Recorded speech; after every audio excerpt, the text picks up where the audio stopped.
On 5 News, is England manager Sam Allardyce about to be sacked? But because the size of the contracts now, the contract we were 30-40 million. He's accused of telling undercover reporters how to get around FA transfer rules. Big Sam's only been in charge for 1 match. Could it be his last?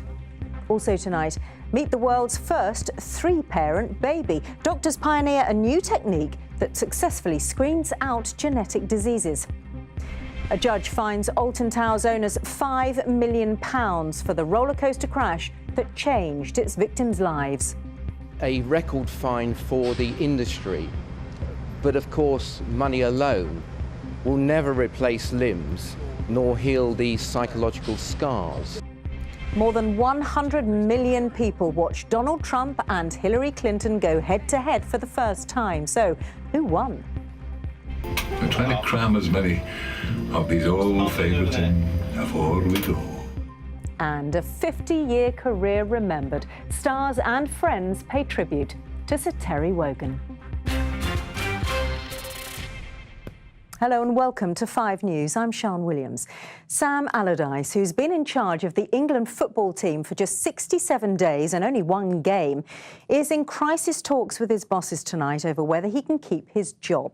The meeting follows the release of secret footage showing him having conversations with undercover journalists posing as businessmen, in which he appears to suggest he can get around the FA's transfer rules and use his position to negotiate himself a huge deal. Well, Olivia Kinsley is at the FA's headquarters at Wembley now. Olivia, what's going on there? Well, Sam Allardyce left his home in Bolton early this morning, and all day he's been here at Wembley Stadium in talks with his boss, the Football Association. For them, these allegations are hugely embarrassing. They only hired him 2 months ago and on an annual salary of £3 million. Tonight, his future is in question. His career is hanging in the balance. Sam Allardyce dreamed of becoming England manager for years. But just 2 months in, is this the moment that could cost him his job? But because the size of the contracts now, the contract we were 30-40 million at 10%. He was filmed making a series of controversial comments to undercover reporters posing as businessmen. He appears to show them how to get around rules on third-party ownership of players, which was banned in 2008. Third-party ownership problem? It's not a problem now. Yeah, I mean, there are ways. We'll still get around it. I mean, obviously the big money's here. He also appears to mock his predecessor Roy Hodgson and his former assistant Gary Neville. Send them all yeah, to well, sleep. quite, yeah. Send them all to sleep, Roy. I argued for 10 minutes about bringing him on. Even Gary Neville. So Gary was the wrong influence for him. At one point, he's asked about paying agents. This is his reaction. I haven't heard that. No, you're right. You haven't heard that, you stupid man. There's no suggestion he's done anything illegal, and when discussing a potential business deal, he does say he must run it past the FA. Former football super agent John Smith, who knows Sam Allardyce, says the meeting shouldn't have taken place. A bit sad, really. I don't know why Sam was there. He hasn't done anything wrong. He's only articulated part of what happens in our game. England's only played 1 game since Sam Allardyce took charge in July. Today he's been in urgent talks with the FA to decide if already his national career is over. But there was this support from one high-profile manager. You have to give everybody the credit, and Sam Allardyce as well, until they are proven that they have done something wrong. History's taught us that all England managers fall foul eventually. Sam Allardyce may be the quickest yet. So still in the talks, Olivia. Are there more revelations to come tomorrow, though? Well, the Telegraph has already said that it has more information, and we can expect that to be coming out over the next few days. Exactly what those details are, we don't know yet, or even if they, in fact, involve Sam Allardyce exactly. But there is no doubt that tonight, as they consider his future, what those allegations could be will be weighing very heavily on the Football Association's minds. Olivia, thank you.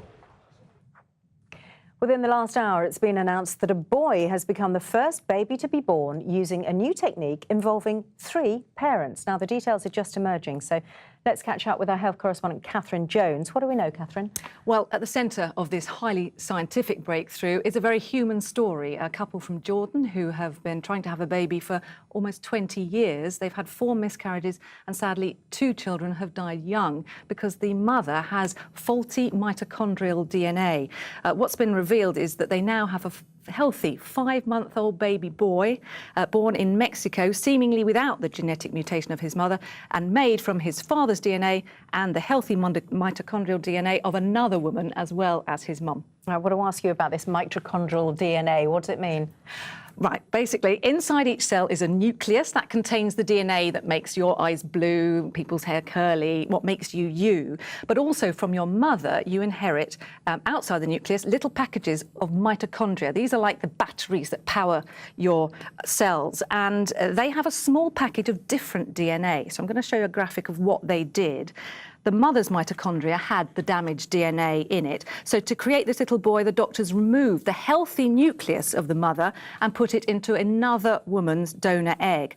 They then fertilised that egg with the father's sperm to make the baby. So the baby contains the mother and father's DNA to make it their child, but locked in the mitochondria of every single cell of that little boy's body is this third woman's mitochondrial DNA. It's the first time this particular technique has been used. They went to Mexico where there are no rules about this kind of thing. But interestingly, the UK is the only place that has officially approved a technique like this, not quite the same, but similar. So who knows, the next baby like this could be here. Cathy, thank you. The Crown Prosecution Service has upheld its decision not to bring sexual assault charges against Sir Cliff Richard. 2 complainants had challenged the CPS after it dropped the case, which involved accusations from the 1950s to the 1980s. Sir Cliff was never arrested or charged. He says he hopes that's now the end of the matter. And detectives investigating the disappearance of Ben Needham in Kos 25 years ago are examining fabric that was found close to where he was last seen. A team of officers began new searches of the site yesterday after claims Ben might have been accidentally killed and buried by a digger there. The verdict was scathing, a complete shambles, catastrophic failures of safety and an avoidable accident in which those injured were fortunate not to be killed. Today, Merlin Attractions, the operators of Alton Towers, will find a record £5 million for last year's roller coaster crash. Victims say they've got justice, but their physical and mental scars will never go away. Peter Lane reports.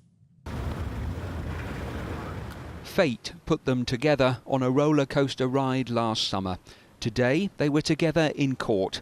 Some life-changing injuries easy to see, as the ride's owners were fined £5 million. The lawyer for the most seriously wounded spoke on their behalf. The court have imposed what we believe is a record fine for the industry.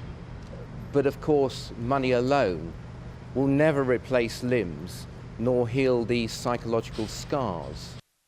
Footage of the crash was shown in court as Merlin Attractions admitted a failure of engineering systems allowed a carriage with passengers on to hit an empty stationary one.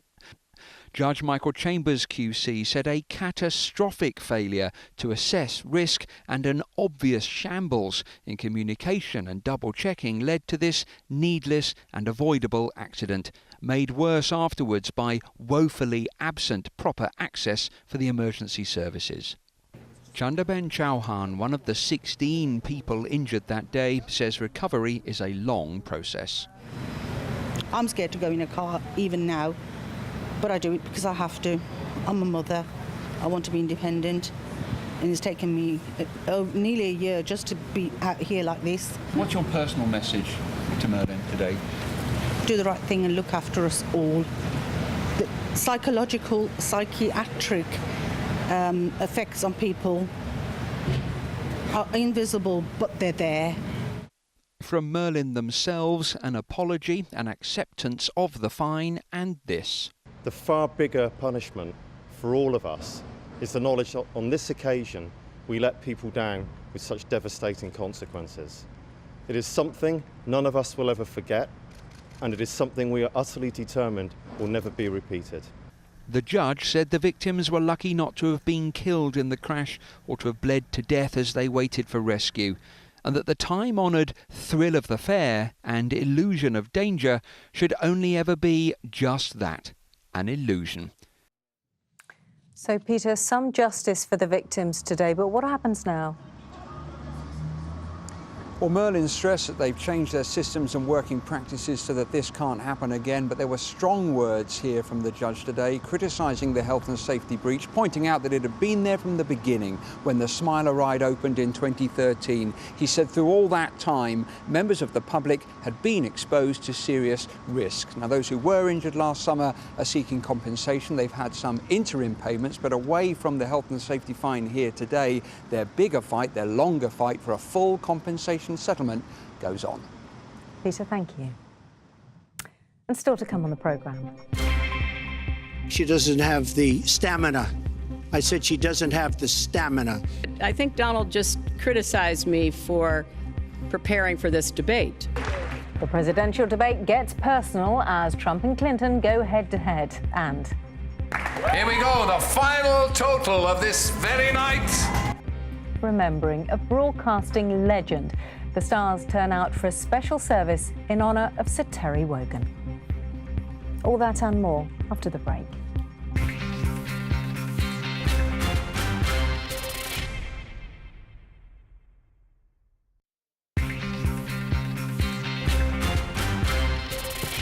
Hello and welcome back. You're watching 5 News.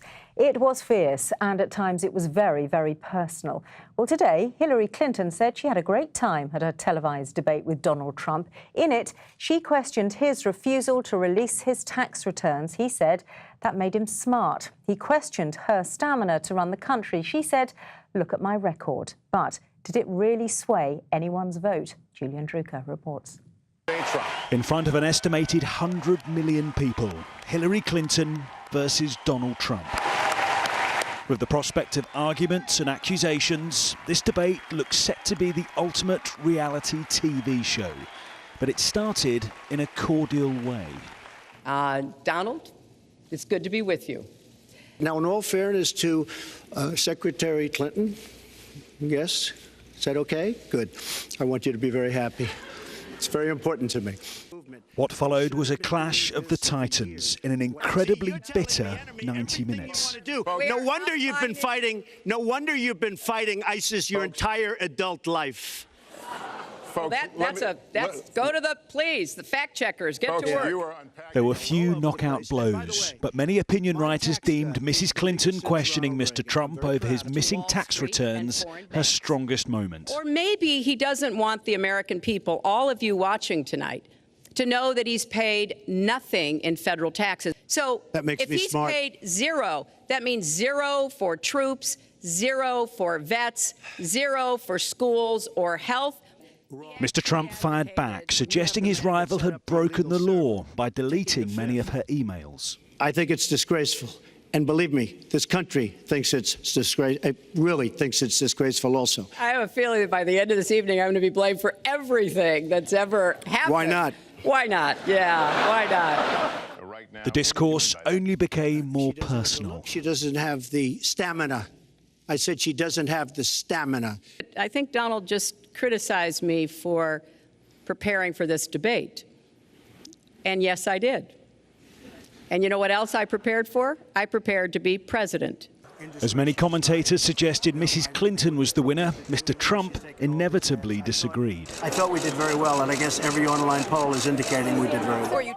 From her campaign plane a few hours ago, this was Hillary Clinton's reflection. I think people saw last night some very clear differences between us.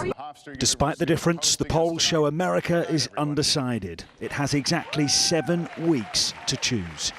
Julian Drucker, 5 News. Here, 3 days after being re-elected as Labour leader, Jeremy Corbyn has told 5 News that lots of MPs who wanted him out are backing him again. At his party's conference in Liverpool, he described his job as fun and he shrugged off a row with one of his senior colleagues about a speech on Trident. He's been speaking to our political editor, Andy Bell.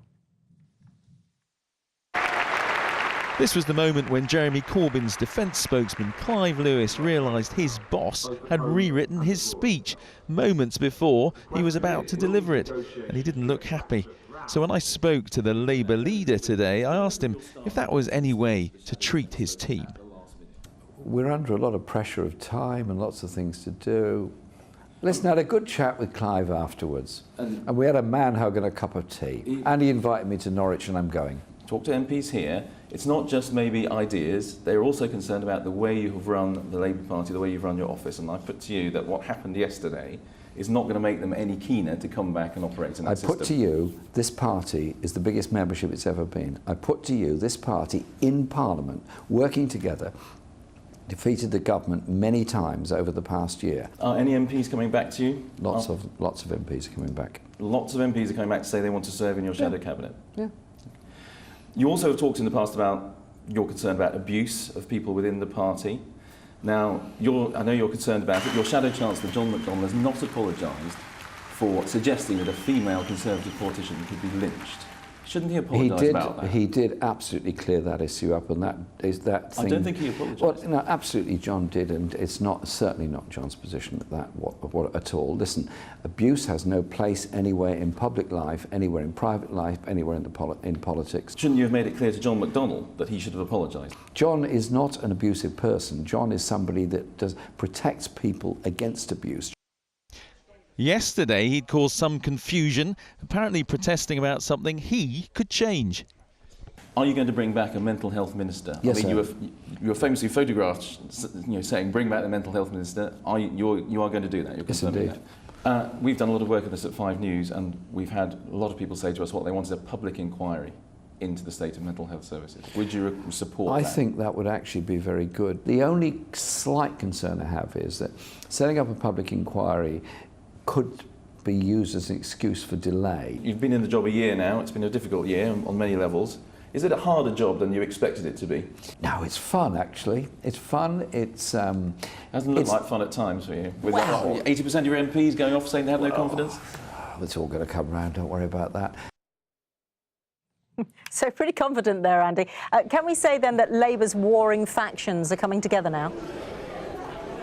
Oh, I don't think we can quite say that. One example, Sian, Tom Watson, the deputy leader of the Labour Party, has just been on the platform here giving a speech where his message to delegates was, don't trash the record of Labour in government in the Blair and Brown years. He says if you do that, you won't win an election, and Labour, he said, have to win elections. Andy, thank you. The Togs came out in force, Terry's old geezers and gals sitting alongside the friends, the colleagues and the celebrities. So Terry Wogan was remembered with a poignant service of thanksgiving at London's Westminster Abbey today. The actress Joanna Lumley read a new poem penned especially for him with the line, I think he was the tops, the cat's meow. Minnie Stevenson was there. A unique moment for a true one-off, as a rendition of Sir Terry Wogan's novelty hit The Floral Dance played in the grandest of venues. His friends and family remembered a legend from Limerick, while the spirit of Sir Terry, his much-missed warmth and wit, filled Westminster Abbey.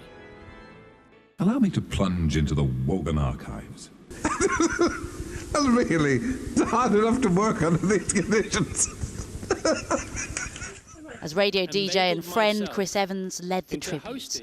Evans remembered Sir Terry's off-the-record broadcasting advice. He uttered this phrase,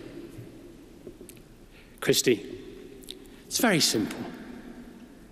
They either like you or they don't.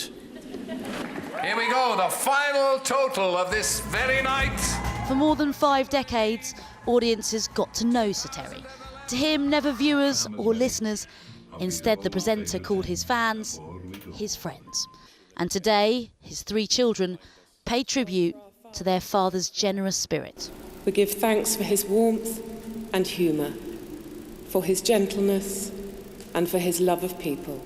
The service was by invitation only, from the famous faces Sir Terry worked with to his army of fans. Outside the ceremony, broadcasters told us he always made you feel like you were the most important person in the room. I loved him so much that I just felt bereft in a way that I wasn't able to say goodbye. I kept saying, oh, I wish I'd seen him one more time, or I wish I'd had an opportunity. So really, the opportunity is here. What do you think Sir Terry would have made of all this today? He'd have loved it. Yeah. He always used to say to me, it's all a bit of nonsense, but it's an absolute tribute to him. While inside the service, his friend, Joanna Lumley, closed the memorial and summed up the mood of the nation. That they simply broke the mould when he was made. And as Sir Terry always seemed to find the right words, it was perhaps fitting it was left to him today to say goodbye. I'd rather leave while we're in love, as the song says. Thank you for being my friend. Terry Wogan, in his own words there, remembered at a service at Westminster Abbey. Now, before we go, Matt's joined us to tell us what's coming up on 5 News tonight. Hello there. That voice, Beautiful. isn't it? Anyway, at 6:30, we'll have the very latest on the scandal surrounding Sam Allardyce. Still no statement from the man himself or the Football Association. We will, though, be discussing what happens now with football agent Sky Andrew, and also TalkSport presenter Georgie Bingham will be here. We'll have reaction, too, from the United States to that presidential debate between Donald Trump and Hillary Clinton. Lots of experts say Clinton came out on top. But really, what do experts know these days? What are the people who really matter, the voters, make of it all? We'll find out in an hour's time. All right, see you then, Matt. Thank you very much. That is it for us for now, though. Sian Welby has the weather next. I'll see you again tomorrow at 5. Matt, of course, back at 6:30. Thanks for watching tonight. Bye for now.